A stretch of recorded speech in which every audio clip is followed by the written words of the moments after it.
রাস্তা ক্লিয়ার দাও, রাস্তা ক্লিয়ার করো, রাস্তা ক্লিয়ার করো।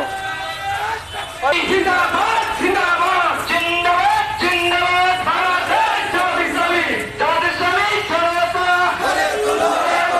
জামাত ইসলামী জনতা জামাত শিবির জনতা গড়ে তোলো একতা জামাত শিবির জনতা গড়ে তোলো একতা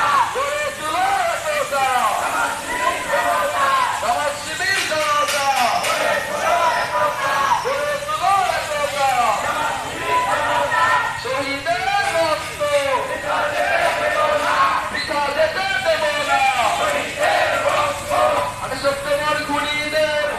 সম্মানিত উপস্থিতি, নতুন করে বক্তব্য দেওয়ার কিছুই নেই।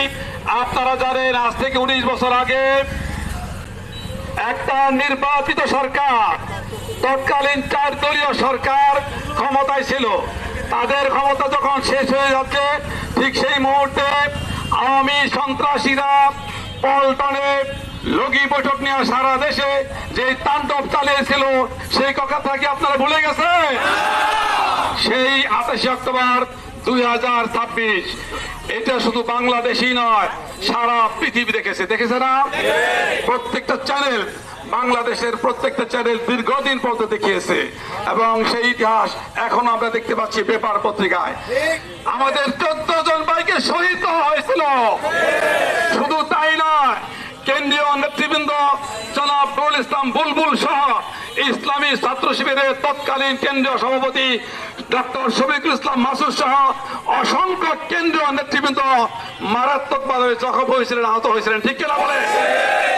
আমরা তৎকালীন সরকারের কাছে, সেই সময় সরকারের কাছে বিচার চেয়েছিলাম, কিন্তু তারা সেই বিচার তো দূরের কথা, সেই মামলায় তারা উল্টো করে দিয়েছে। জামাত ইসলামী জিন্দাবাদ। এই পর্যায়ে সমাবর্তী কথা বলছেন জননেতা আমাদের দ্বার উপজেলার সম্মানিত আমির জনাব ডক্টর দেওয়ান শহীদুজ্জামান। ডক্টর শহীদুজ্জামান।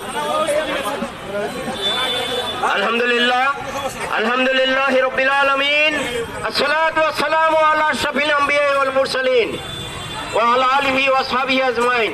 বাংলাদেশ জামাত ইসলামী দুয়ার উপজেলা কর্তৃক আয়োজিত ঐতিহাসিক 28 অক্টোবর 2006 উপলক্ষে যে নির্বিচার গণহত্যার মাধ্যমে, লাঠি বৈঠার তাণ্ডবের মাধ্যমে নিরীহ নিরস্ত্র শিবির জামাতের কর্মীদের উপর আক্রমণ চালিয়েছিল তৎকালীন ফ্যাসিস্ট জনগোষ্ঠী, আমরা আজকে তার প্রতিবাদে এই সমাবেশের আয়োজন করেছি।